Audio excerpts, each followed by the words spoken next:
everybody. It's GEG South Florida here.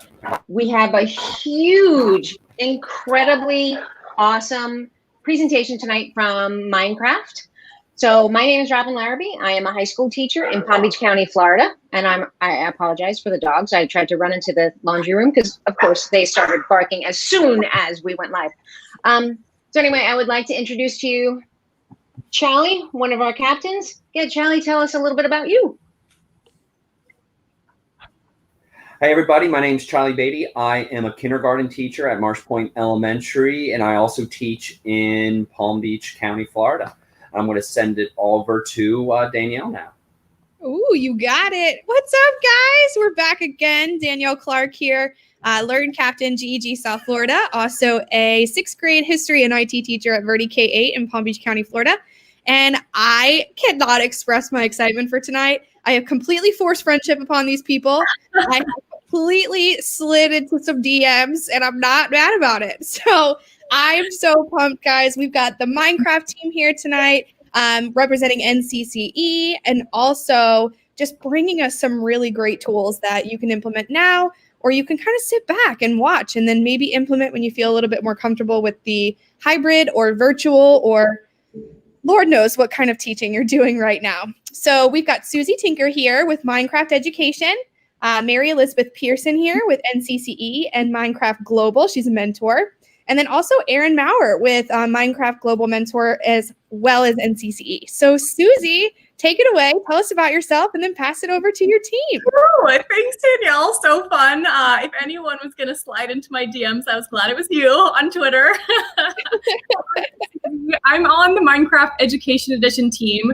We sit under Xbox as a part of the larger Minecraft franchise at Microsoft. And I've had the privilege of working with customers from all over the world who own Minecraft and help them figure out how to use it as a learning tool in the classroom. We've done trainings at a lot of your districts locally in Florida. So I'm super excited that we are finally on Chromebook. It has been our #1 requested feature over the last 3 years. And we're so excited that we can finally make this happen. And this is our first formal Google training. So we are so excited to be here. I'm so excited to have our trainers from NCCE here. So I will pass it over to Mary Elizabeth. Oh, this way. It's on. Hi, everybody. I'm Mary Elizabeth Pearson, and I am an NCCE trainer, but I also work in Washington State with Marysville School District, where we are a Google district and trying to help support their technology team. I have been training and getting a chance to work with Susie for about 3 years in working with Minecraft, and I'm so excited to share it with you as an educator and how I feel about it being in our classrooms and working with our kids. And I have with me today my wonderful colleague, Erin. Erin, go ahead and introduce yourself. Yeah, what's up, everybody? How you doing? Erin Maurer here, NCCE trainer as well. But I always say my day job, what I get to do is I support 21 school districts in Iowa as a STEM lead. So really focusing on purposeful play, computer science, makerspace, learning space design, all things hands-on. Anything that has a nerdy label on it, I'm probably in it, which is, as you can see here, I'm kicking it old school. This looks like Minecraft. This is old school Nintendo, so any Kung Fu fans out there. But really excited here to bring this to your attention. Even more importantly, where I work in my area, most of our districts are Google. And so to finally be able to bring Minecraft education to the districts that I get to work with all the time for so long, I've been like, but have you thought about Microsoft? And, teachers can't control that. So I'm so jacked to finally be able to, one, share it today with Mary Elizabeth and all of you, but more importantly, for all the schools that are Google, we can now start to bring this incredible tool that can do so much when used properly and with the kind of right guidance and support. So Mary Elizabeth, I'm going to swing it back over to you to keep this gravy train rolling. I know we've got a lot of things we want to show everybody, so we'll let you go ahead and kick it off. Yeah, thank you, Erin. So what we want to make sure that you guys know, that we understand, is we want to thank you guys for being here with us today. We know that this is a crazy time. I think we talk about out here right now, things are on fire with figuratively and literally in what's going on with getting all of our classes up and rolling. And then plus we have the fires that are happening around us right now that's made our skyline and sun kind of disappear. So we just want to thank all of you for being here to listen and kind of learn about Minecraft. Try today to just take that learner stance and think about what could this look like in my classroom. Minecraft, you don't have to be a gamer. That's one of the things that I really talk a lot about when I'm working with teachers, is that I'm not a gamer myself. I learned about Minecraft from my own kids. And it took me a really long time to pay attention to what my 4 and 5 year olds were talking about with Minecraft and the engineering practices and the amount of math and discussion that they were doing, even though they didn't know that's what they were doing. And so as my teacher brain kind of kicked in, I was like, I really need to look at this a little bit differently. I'm not a master builder. Like all of you, I have a job and family, and it's not me sitting around and doing a ton of building, but what I have done is allowed myself to open it up to my students. And that's what we're asking for you to think about today as we show you all of the things that you could be doing. I'm going to go ahead and share my screen because we want to jump right in, and I want to kind of take you through a little bit of an agenda and then walk you through some of the things that you could be doing through the lens of as an educator with Minecraft education. Because a lot of people will tell you, well, it's just a video game. Why are we putting this into schools?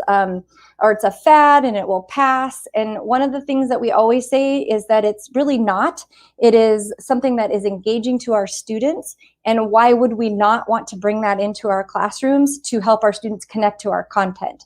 So I'm going to share my screen right now.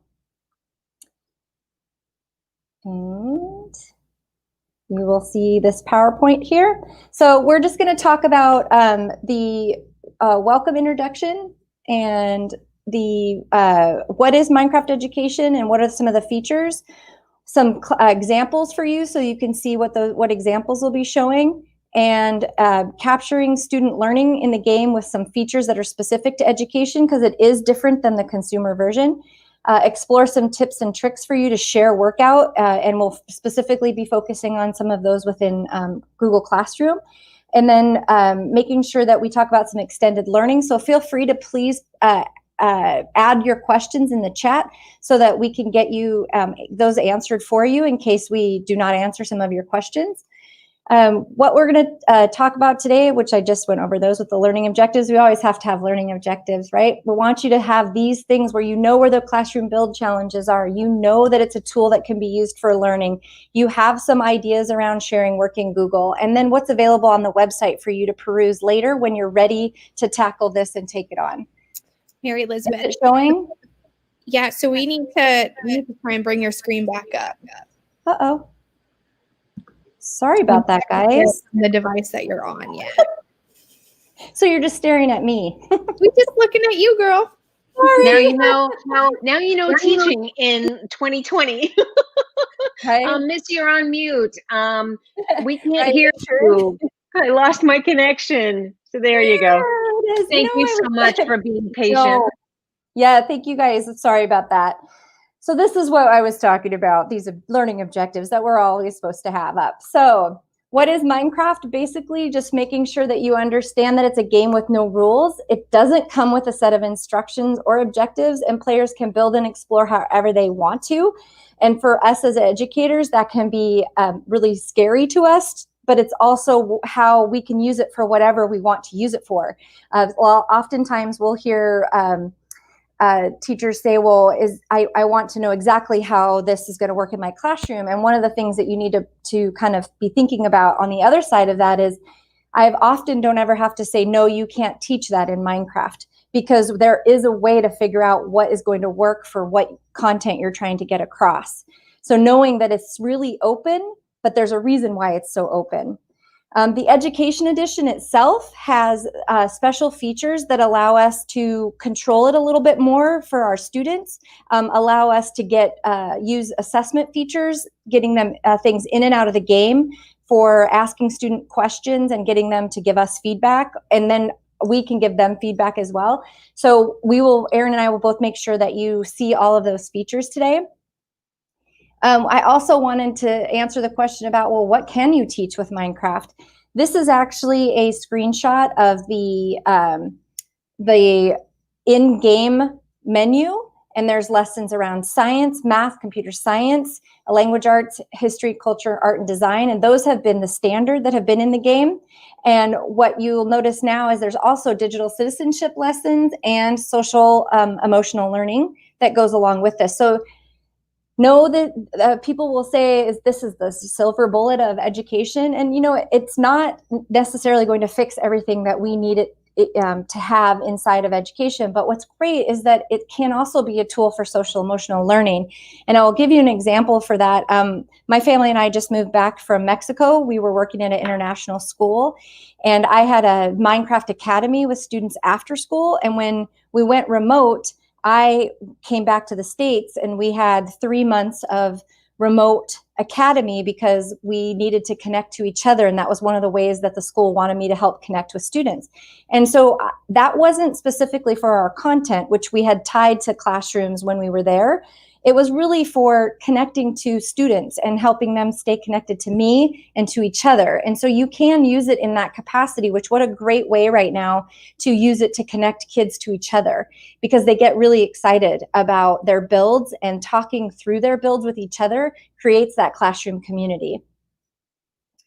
The other thing that's in here, and we will take you through some of these resources, is there was just launched with the writing project 10 lessons around new English language arts pack, and these are inside of the game, and they're also on the website.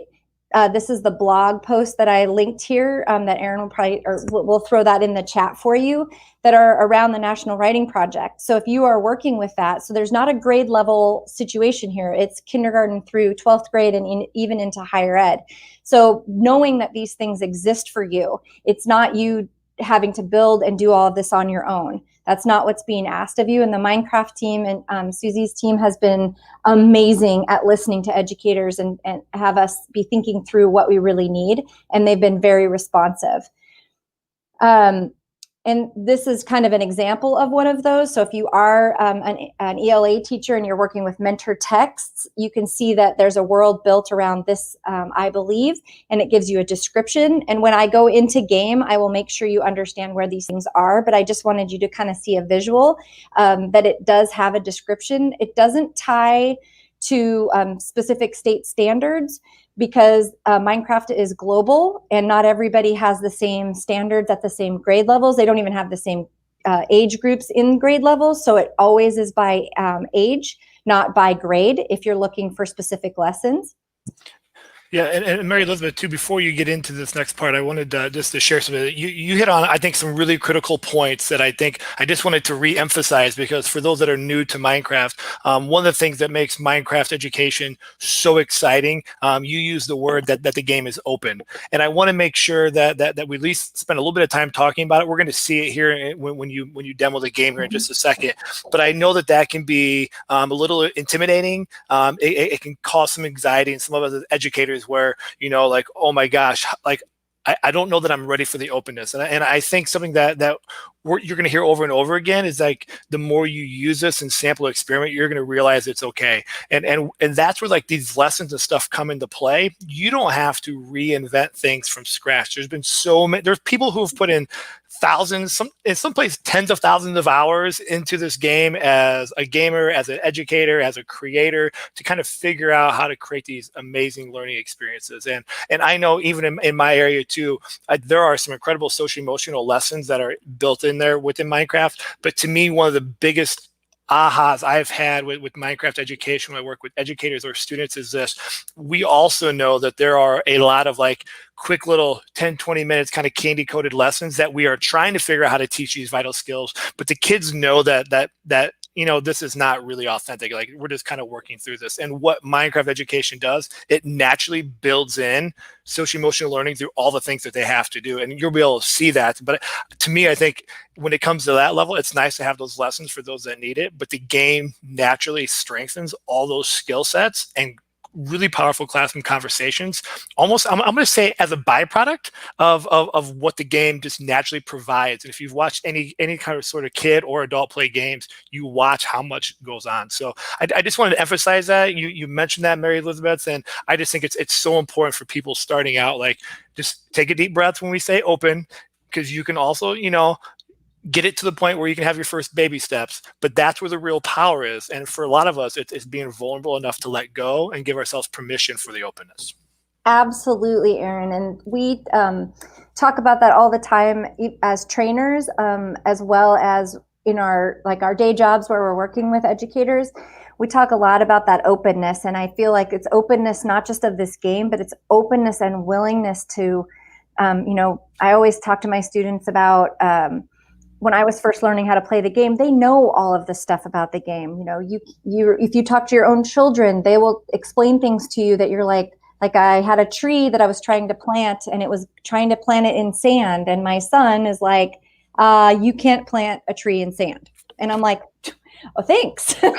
That's sand? I didn't know, right? So those are the things that you don't have to know. Your kids and your students know those things, and they love to teach us about it. And we're being pushed as educators to remind ourselves about what it's like to be a learner. And we are seeing it, right? You're seeing where your frustration level is when you're trying to teach remotely. And before we had that remote learning situation, it was hard to get people to remember what it was like to really be a learner, because we're not really taught that way. We're taught to be the person who knows a lot of things about our subject matter, about teaching. And even though we are definitely lifelong learners, we sometimes forget what that's really like to be at ground zero and that frustration that comes into play. And I think with Minecraft helps us take a passenger seat and watch our students actually drive that content for us. And with the help of all of these lessons that are built for you, once you open up this world, you can take it and tweak it a little bit within your capacity and make it what you want to make it. So that's what's great about having the ability to use this as a really open place. And thanks, Aaron, for pointing that out. Please jump in wherever. I want you to, anything I say, jump in, and again, ask questions as we're rolling along that Aaron we can pause and answer those questions too. I wanted to really bring this to your attention. I get asked all the time about the types of learning with Minecraft. And obviously there's a content learning space. There's discovery learning, project-based learning, creativity tool and for expression and student voice, and then that formative and summative assessment. All of these things can be accomplished when you know that what you're intentionally trying to get out of using Minecraft. So you do what you do best. You design lessons. You know what content your students need to, what they need to accomplish in as far as a standard or a learning target. But you can use Minecraft in any of these ways. Like content delivery, the example that I brought was, this is a first grade lesson that I built with a teacher in Cherokee, where it's about the science of artificial and natural light was the standard. And she's like, I have no idea how we would teach that to first graders. So we built like a tutorial, and they go every one of these little stations, they would go through the tutorial and they'd learn about artificial versus natural light, because Minecraft will function that way, where when it's light out, you can see, but as this game got darker, they needed to figure out how to turn a light on and off. And so what was happening is we were taking this first grade standard about artificial and natural light, but I also had to teach them about like using redstone, which is what turns the light on and off. So we had to teach them about circuitry too, even though that was a standard that is an additional standard based off of the one that we were trying to get at. So you can walk them through content delivery by creating a tutorial. You also could do some creativity, use it as a creativity tool. So here you have kids who have green screened themselves into their Minecraft build. And then they talked about their pyramids. They talked about ancient Egypt. It was kind of like, some of you have probably done like King Tut TV, where kids have green screened in a different capacity with pictures, but you can also put them right inside the game. And those are just some ideas for you to be thinking about, wow, this is really open. And you can see on the screen on the right side, the two computer screens. On the left, that's where they're taking their pictures, and pictures in the game are being stored. And I'll show you that too. So there's lots of ways in which you could get students to use their own expression and student voice and be able to share with you what they've learned about the content by using Minecraft as the tool to do that. The built-in tools for you to deliver those lessons are, again, I showed you the lessons in the game. There's also biomes that you can choose. So if you're teaching, there's the Badland biome. So if you're teaching about different landscapes, there's different biomes that you could use to do that, or having kids in groups choose different biomes that then express whatever content that they're trying to use. You also have monthly build challenges, which I'll show you again too, are those what Erin was bringing up about those quick, really 20 to 30 minute lesson ideas. We get one every month, and they go right into the game, and you could use them to kind of gauge how kids are learning. Some of them match subjects, and some of them are just for fun, social, emotional connections. And then this is new. This was new with the update. That was one of the, besides the having it function on Chrome, it was also how do I share it right to my Google Classroom. And this is how you do that with the share link that you see over here. You'll be able to share right into your Google Classroom from your computer. And it's a really great feature so that you don't have to worry about kids trying to go and find the world. You can actually send it right there. You can also create an assignment from there. It functions just like it would in your Google Classroom, where you create an announcement. And I'll show you all of that as well, just so you can get an idea how that works. And then I took a picture of my Chromebook. So I'm presenting from a PC, but I took a picture of my Chromebook in front of me this morning just to make sure you could see that the sharing, it looks like this on your Chromebooks.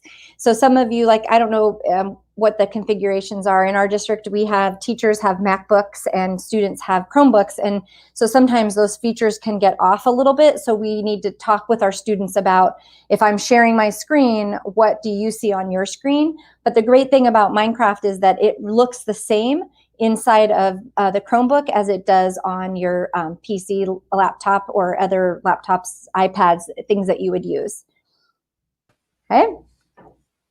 All right. So, yep. Go ahead, Erin. While I switch it. I know you're getting ready to do a demo, and I don't want to interrupt the demo because this is you're going to show some magic. But I just wanted to highlight a few key things here again. Sorry, this my noggin. You're talking. I'm getting excited, and I'm like, geez, I want to go play Minecraft right now, but I know my Wi-Fi can't handle all the things. But what I wanted to share was you were talking about those monthly build lessons, and I think for a lot of people getting started and you're starting to make those things work, I've seen a lot of success in that where educators are just trying to figure out, how does this even look in a school? How does it even look in my classroom?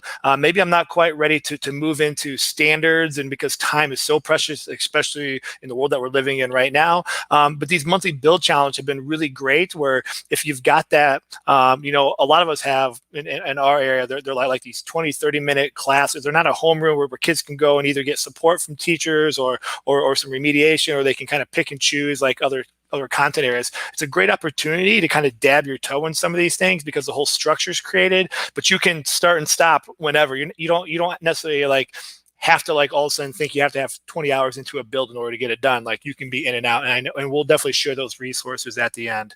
The other thing that I think is really important, because this has been a huge topic of conversation in our areas, I'm trying to get some schools to consider this, but kids are already on the screen so much. This is going to put them on a screen even more. This pressure that we're feeling as we're trying to figure out how do we do all these things. And I think one of the most important things that gets overlooked time and time again, especially as people are getting started in Minecraft because they just want to learn how to play, is when done right, you're actually spending a great deal of time not even on a screen. It's the prep, it's the collaboration, it's the critical thinking, it's the design process. And so I think while we can't get into all the things here in 1 hour, as you're watching this, if that is a concern, as we start to dive into these lessons and share these resources, and you get to see some of the stuff with the game, is to realize when done right with the lesson, with proper learning, they're doing a lot of learning that takes place before they even get into the game. And that helps with just creating the culture of the learning, how kids behave in the space. I mean, this is no different than any other lesson or project or activity you normally create with your kids. It's the same approach. And I know that's an easy thing to kind of, for a lot of us, myself included, can easily overlook. You're like, I just want to get into the game. I just want to play. And it's like, there's these other things, and that will save you a lot of future headaches. So I just wanted to share those in before you go show the magic of the game. Yeah, and we talk a lot about using grid paper to have kids use the graph paper to because it's got the squares, right? So having them plan out kind of what their build is going to be, whether you've given them a math problem and you want them to show you what this math problem might look like inside the game, they can do it out on grid paper first, helping them walk through that process. And they even forget that when they do that, when they get into the game, their building is a lot more structured. And one of the hard parts about that is that you have to make sure that kids understand when you switch from Minecraft creativity to Minecraft as an educational tool. That is really important because kids are not used to having any parameters put on them in their building. So it can be hard for them, and it's part of that teaching that you need to do to get them into the fact that we're going to be using this tool as an educational tool to help them, but not in a way that's going to stifle their creativity. That's really, really important, because some people say, well, I'd actually had a middle schooler say to me, are you going to teacherize this? And I thought, what? And then I kind of knew what they meant, right? I was like, well, no, I'm not.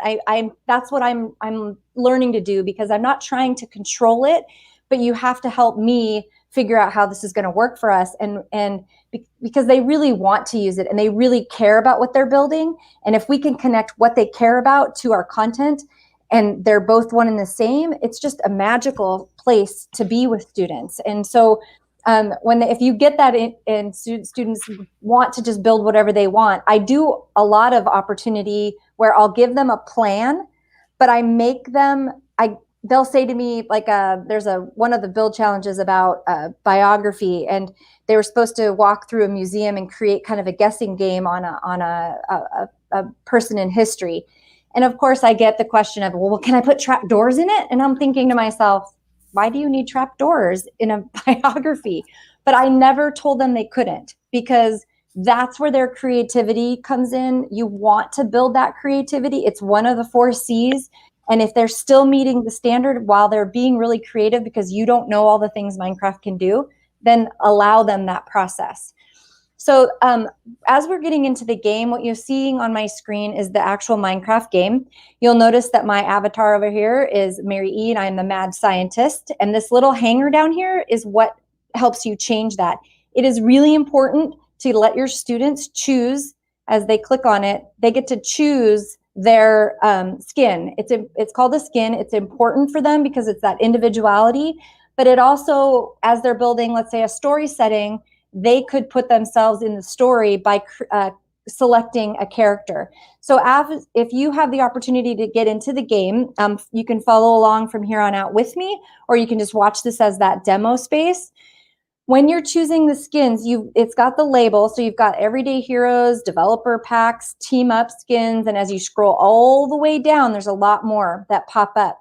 If you want to see all that are available, you click on the plus, and that will open up the larger screen for you. And then you can scroll through and click on them, and it will tell you who they are or who they're supposed to be. A lot of kids will say, well, I'm not finding one. Like, it took me a while to find one that was brunette because I wanted the brunette one, right? So I'm looking through these.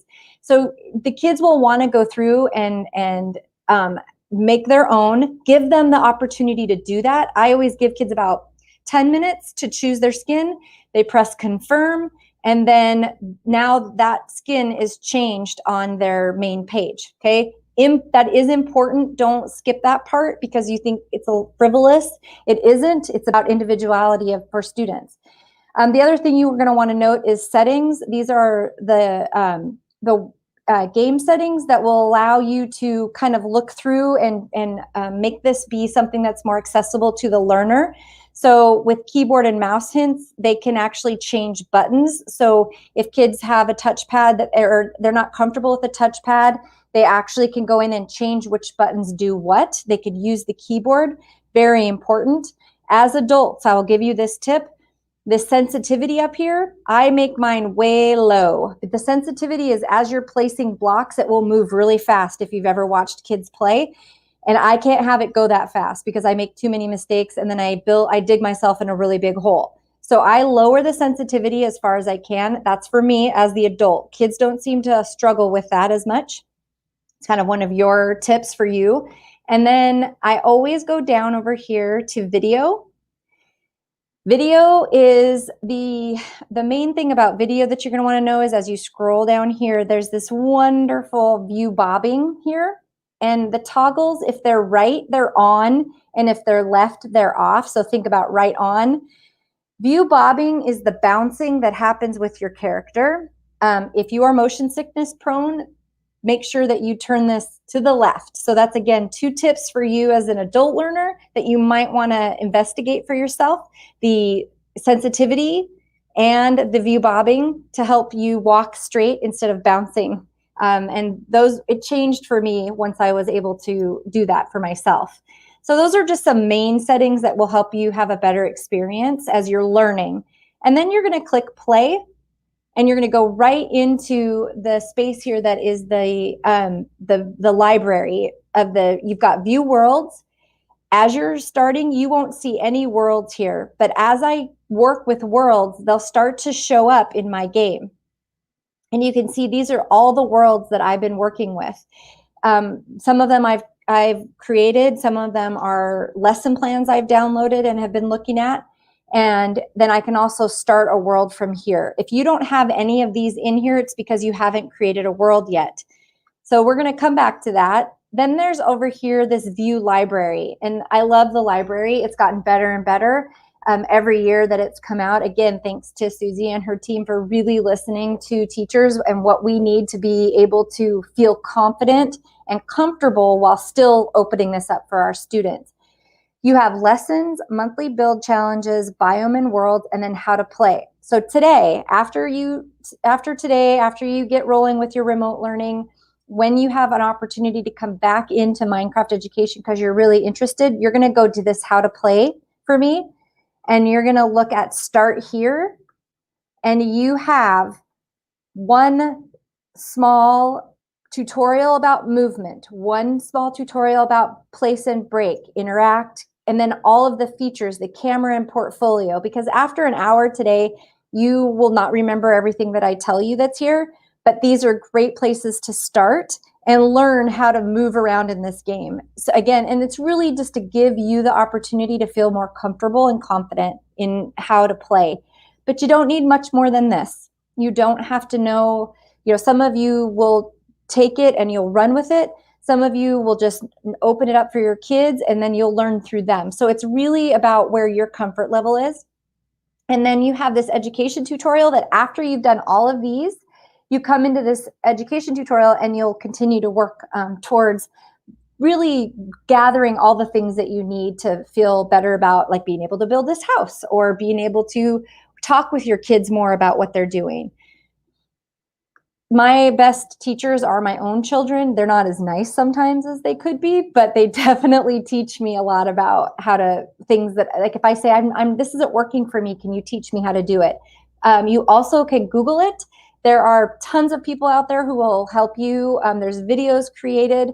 Last Christmas, I built a tree with, I wanted to make it with Christmas lights and I had no idea how to do that. And I went in and watched several tutorials and learned how to do it. And now it's something I can do and it was really exciting. So I encourage you to also do that. The other thing that you're going to do after you feel comfortable is you're going to go to those monthly build challenges. These are my favorite. And I use these with my Minecraft Academy that I had after school.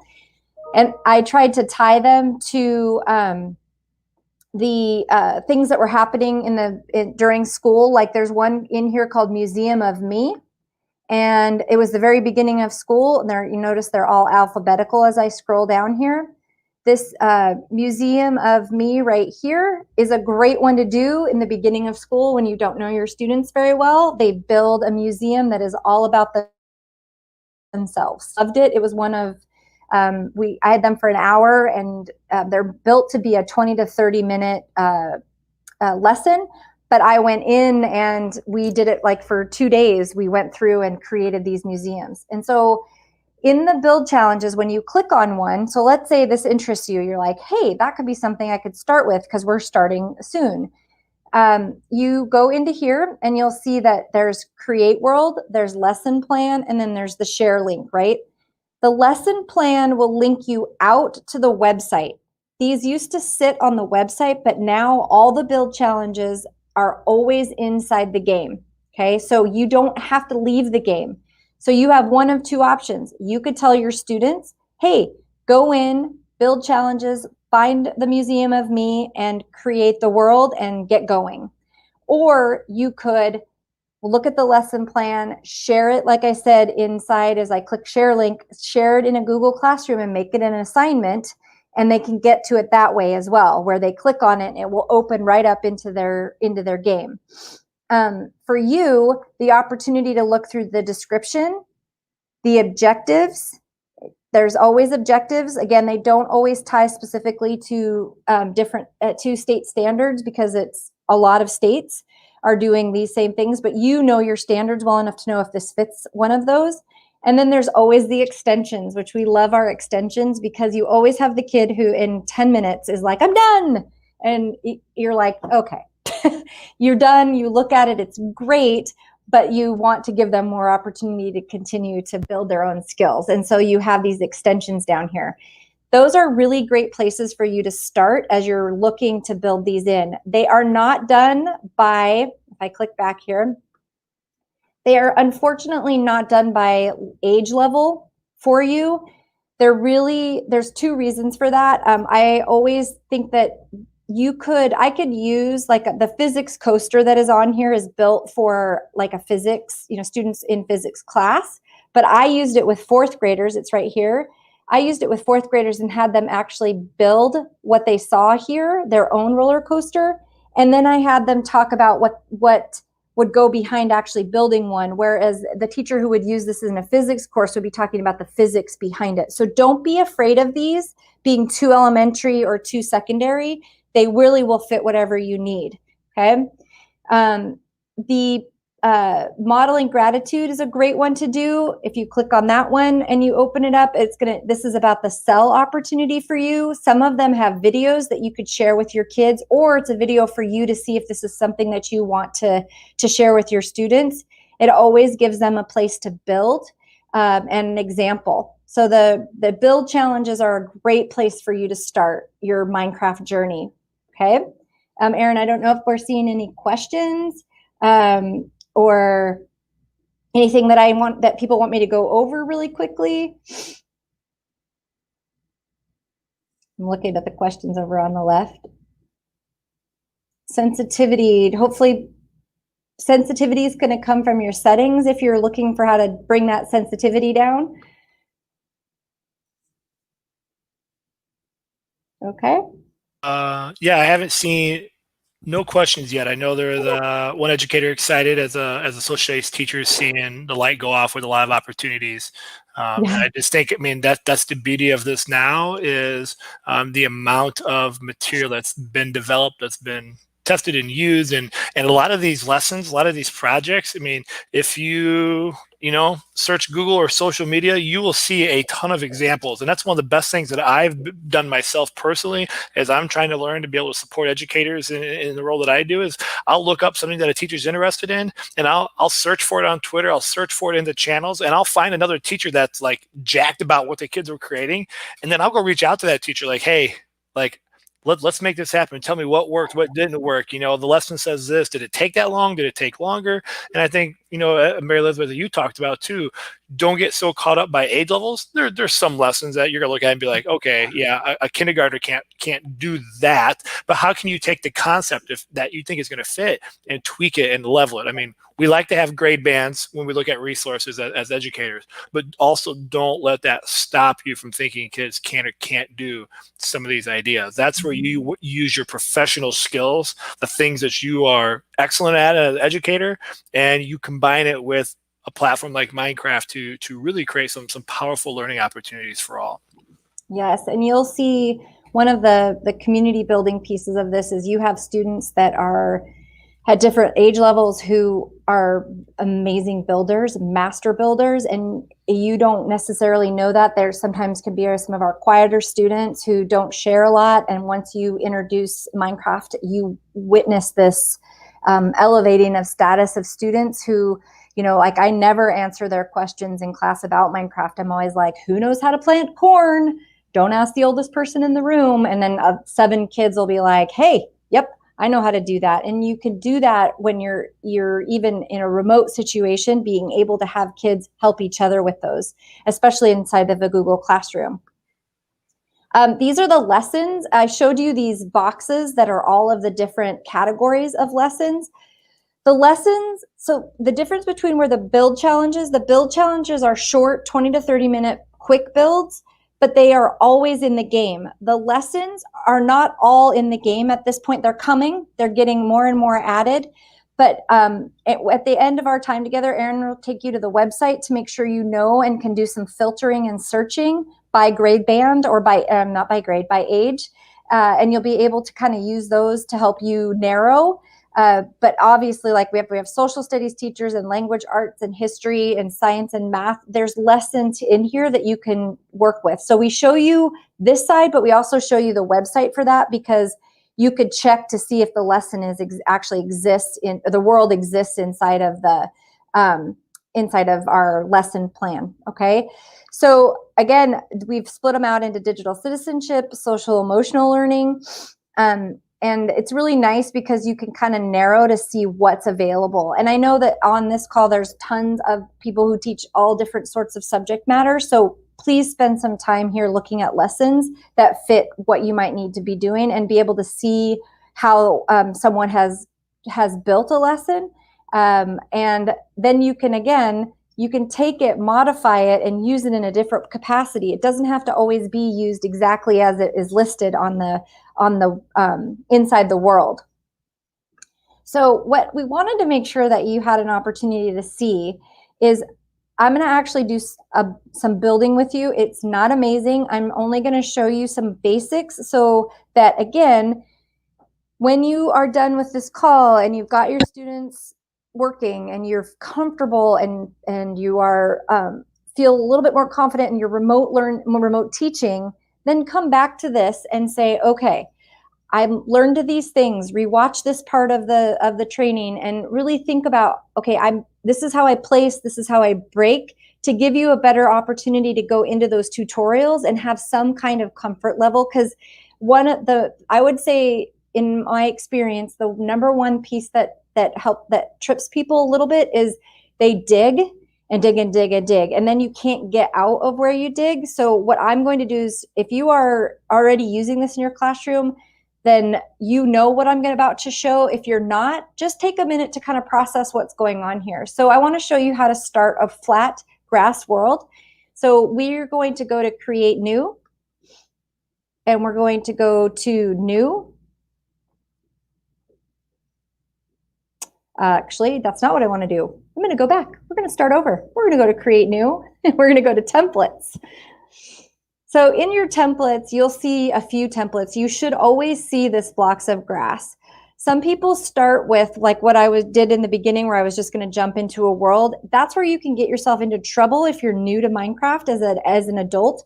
You can dig so far that you lose all of your opportunity to even practice building. So this is why I'm going to take you into this world. This blocks of grass, you're going to click on it, and you'll notice that I can play this template. I can create a new template. So we're going to create a new template from here, and you can host.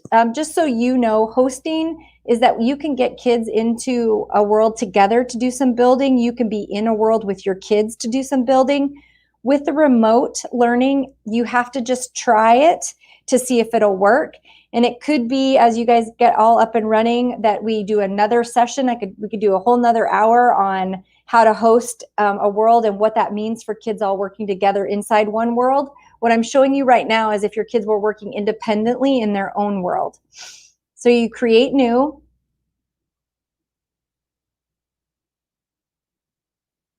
And this is where we sit. There we go.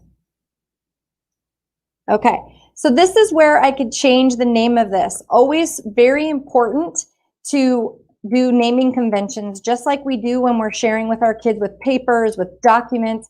You want them to name these. And what we would do is like, so if this is placing blocks, I'm going to put version 1.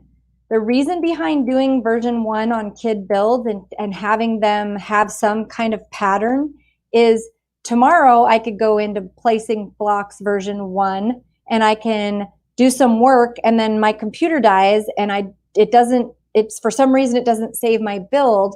I can go back to the version before and not have to start from scratch. Sometimes we lose kids that way. They get so upset by losing all of their builds. So when I'm working with kids, I tend to have them do version 1 every 2, 3, 4 every day, so they can go back just in case something happens and they lose a build, because there is no undo button.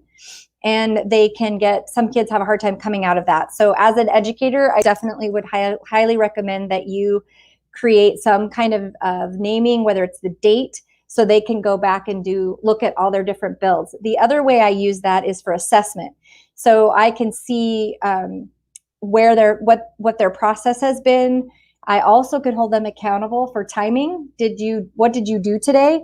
And that's kind of how you can use the name. By one simple naming convention, you're able to do all of those things. We're going to keep it as creative. Survival is what the kids really like to play. That's where trapdoors and lava and all of those things come into play. I like to stay creative when you're learning how to play, but your kids will want to be in survival. It just means you have to survive. In creative, you have unlimited building tools. In survival, you have to actually get your own tools, and the kids will tell you all about survival. So today we're going to focus on creative. It's going to be peaceful because I don't want any zombies or anything ruining my learning. So I keep them out. So creative and peaceful. And then this permission level is, if this is again in that hosting space, we don't have to worry about that right now because it's just me or just you in your world, but you can give permissions to players, so that as I click that, you'll see you can be a visitor, you could be a member, or you can be an operator. And that just means you have full control and commands. Okay, just in case you're wondering what that is when you're looking at it. I also can scroll down and we've got these wonderful opportunity to show coordinates. All you math teachers out there, social studies teachers, as you're looking at coordinates, that X, the Y, and the Z, I always turn those on for my students so that they know where they are. Kids also get lost and they want to go back to a certain place. If they know where their coordinates are, they can get there. And then there are classroom settings down here. We didn't talk a ton about this, but remember I said that the education edition has features for us. So we're going to turn on perfect weather just so that it doesn't rain in our world, but it will rain. You also can make it always day up here so that it doesn't get dark. Depends on what you're looking for here. Obviously, in this case, we're just learning to play. But these are all of the things that you could do if you had kids together in a world where you don't allow them to have player damage. You don't allow destructive items or mobs, which are like you can have chickens all over the place. So you can control some of those things from here. And we get asked that question a lot too. And so then you can go over to play. And when you hit play, it's going to take you right into the game. Maybe. Sometimes there's a little bit of a lag.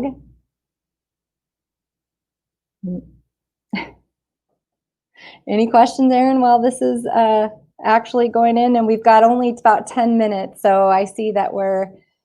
No, I haven't seen any questions yet come through. I'm sure people are just probably trying to process and absorb all that's being shared. But I think it's... definitely opening the eyes to the possibilities. I think what you're emphasizing a lot of great things, that it's not so much that you have to know how to play the game as a professional gamer.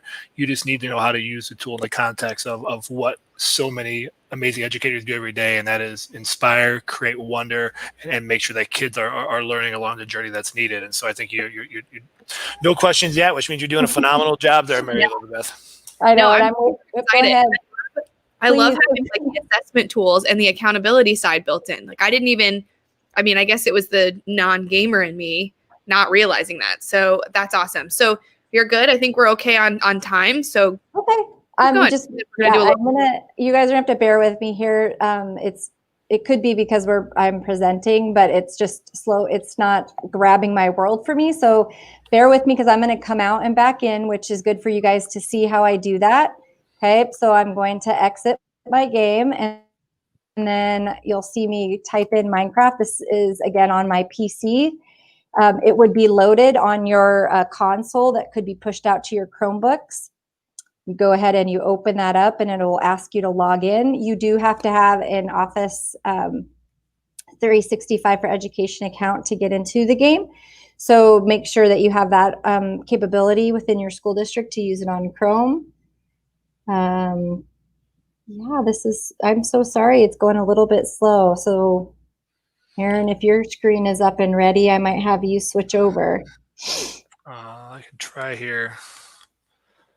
I'll say why we're waiting too. I know you talked about. I know you said there's not an undo button. That always seems to be a huge request or question in any training and thing that we do. And I'm not the one that's come up with this. We use this quote from a lot of in a lot of situations. But like the whole Bob Ross concept, we don't make mistakes. We're just happy little accidents. And the reason that there isn't an undo button is especially in creative world, you have the unlimited blocks and potential to either replace or completely redesign in new ways. And I know working with students and adults on that too, if they accidentally mess something up, 9 times out of 10, version 2 or version 312 always ends up turning out better than what they originally thought of in the first place. And so it's always a hot topic. It seems like in anything that I do, it's like, where's the undo button? Now there is no controller Command Z in this game, and it's okay.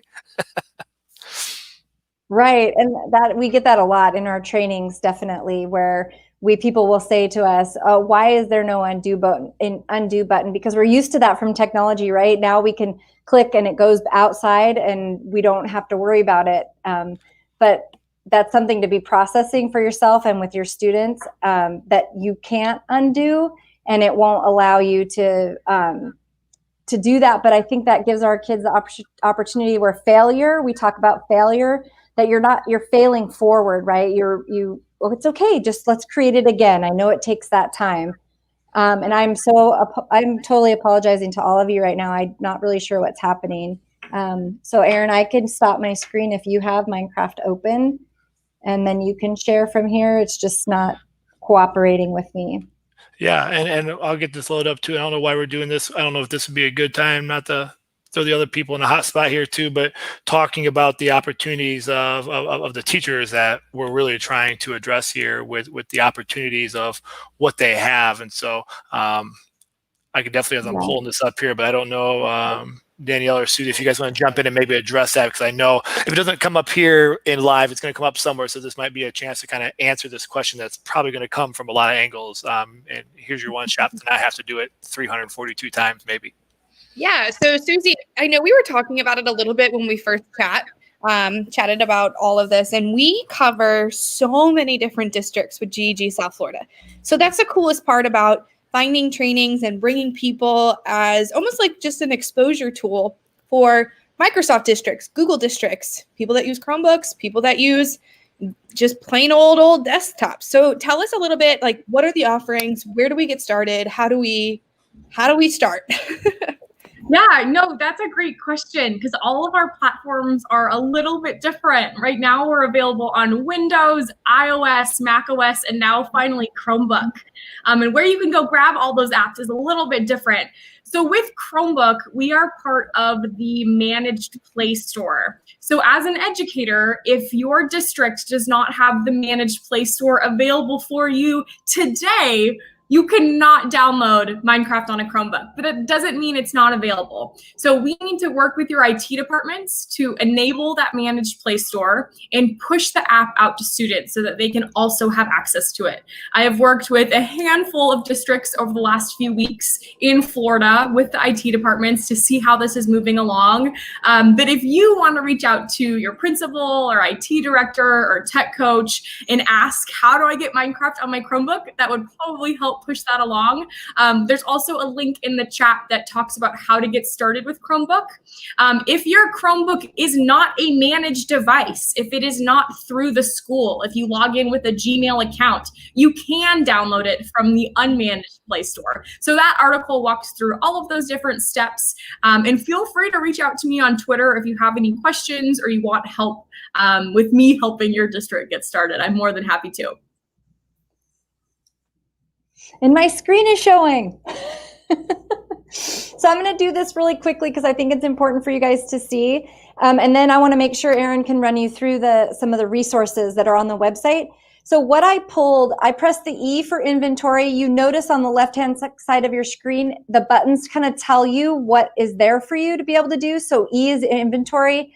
I grabbed a block and I also grabbed book and quill and the camera because I want you to see, all I'm going to do here is I'm going to place this block here and just create this little, just so you can see it, right? So you could be building.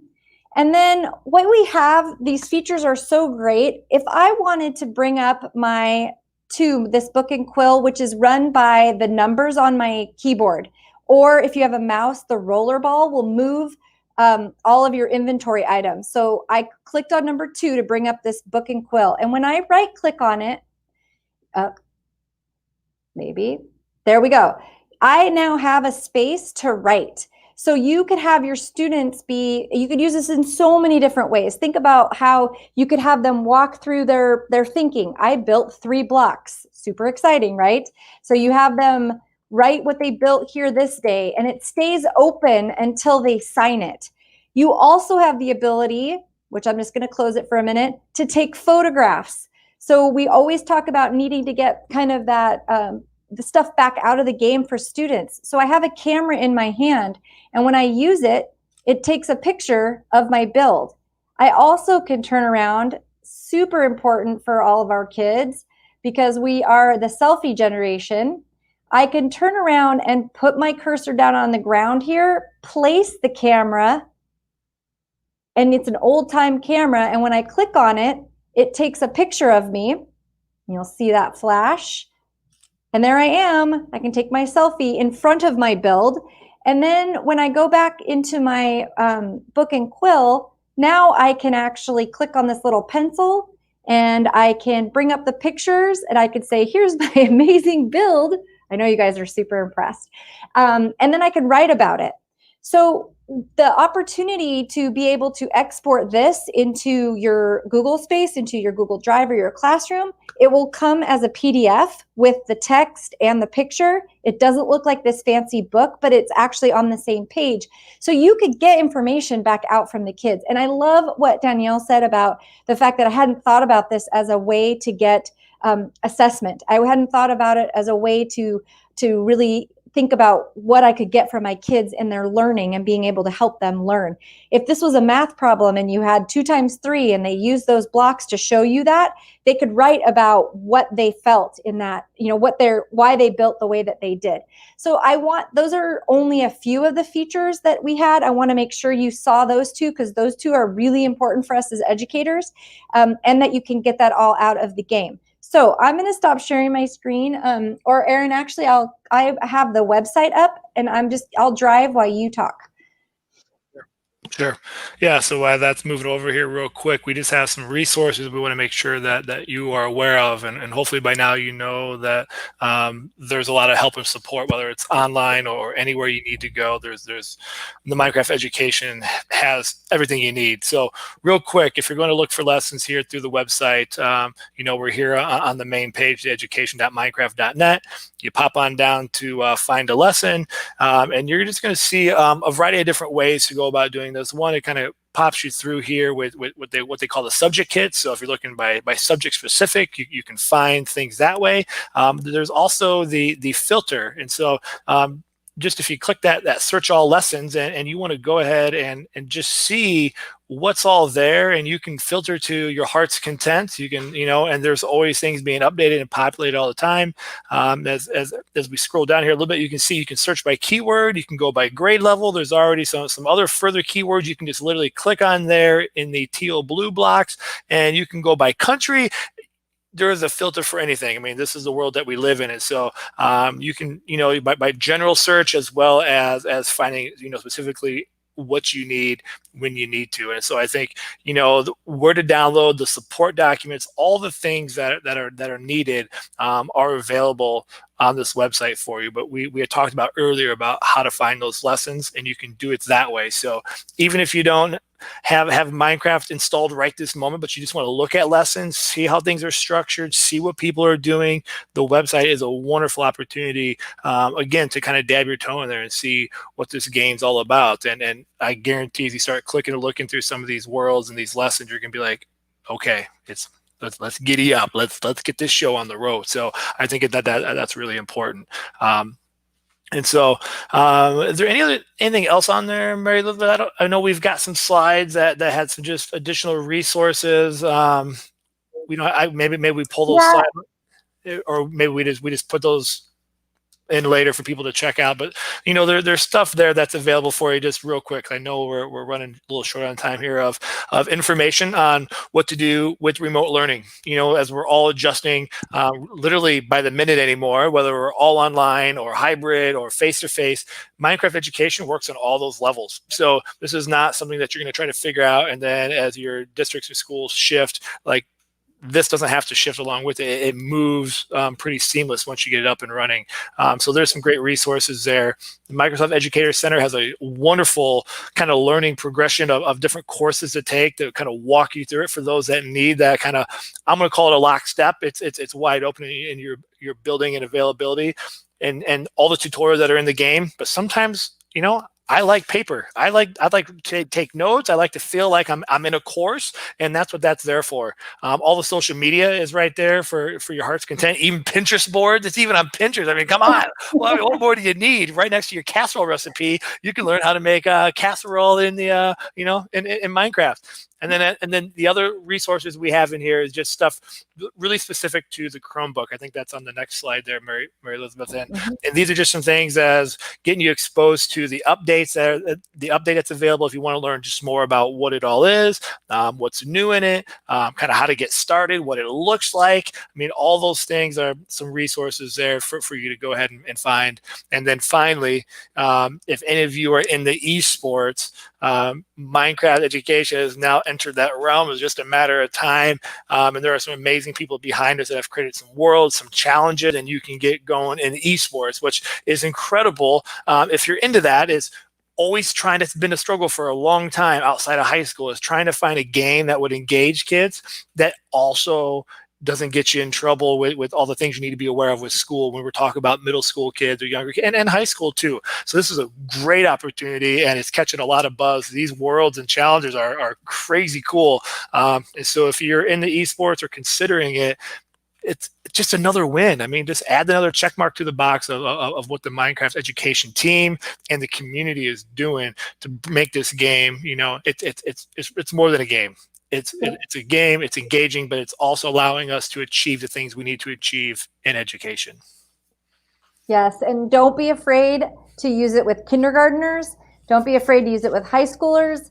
They will surprise you in where you think, oh, they're already beyond it. They're not, especially in the chemistry space. So really get in and use it with your kids. And hopefully, we know we've just kind of dumped a bunch of things on you. Go through this slowly. Definitely go to this. If you need more support, you can go back to the Minecraft Journey course, which is on the Microsoft Educator Center, and it's open for everyone. So you could just click on that link there and find the Minecraft Educator courses, and it will walk you through from a little bit of what I did today with you, all the way down to how to build lights in Redstone. So you guys have everything that you need to just process and get started. Aaron and I really wish you that a wonderful start to your year, and take a breath, and you guys are amazing. So thank you for having us. Oh my gosh. Okay. Can we just stop for a second that you just dropped that esports bomb on us? That's awesome. And I cannot wait. That's so cool. I mean, that's a big thing, especially in Palm Beach County, and game-based learning has been such a big deal. So to hear that this collab, and then to throw in our baby with Google, guys, this was just awesome. So thank you so much. I mean, literally 1 hour, our members can do all of this in 1 hour, everything they need. That's so cool. This was so great. Even with tech issues, because like it is 2020. Let's be real. Sorry. Everything's an issue in 2020. So we roll with it. That's just kind of what we do. And it was great having you guys. Yes, thank you guys so much. Thanks for your patience. Yeah, where's Charlie? I know he's like chomping at the bit right now. Charlie, how are you feeling? He's feeling 2020. He's already playing. He's already building already. So he came in 10 to life call right now. What? Hammer muted. Mic is on. Your mute is on. Unmute. Did we get it? No, he didn't. Oh, well. Yeah, all right. But I got my son his Switch. I'm feeling it to play Minecraft. I'm not going to be able to sleep tonight because my mind is just racing of all the things I want to try to do. So I'm super excited, and I can't wait to start just playing around with it until I can get it rolling in the classroom. Yes, I think we all agree. Little tinkers. We're gonna like be tagging Susie, tagging everybody on Twitter. Like, look at these little K's. I love it. Guys, thank you so much. All right, Robin, send us out. My toddlers. Thank you, everybody. We really appreciate it. We appreciate Minecraft for coming tonight. It's such an awesome help, and I hope that people will, take this in as not just another tool, but actually as a way to, get through to our kids, because it's so important right now, and to connect with them on their level and on our level. I know there was a shout out to the 80s there. Yeah. Okay. So anyway, thank you, Aaron. Appreciate that. On that note, we thank you so much. Charlie, you got it? You got that finger hovering? All right. Bye, everybody. Thank you so much. We appreciate it.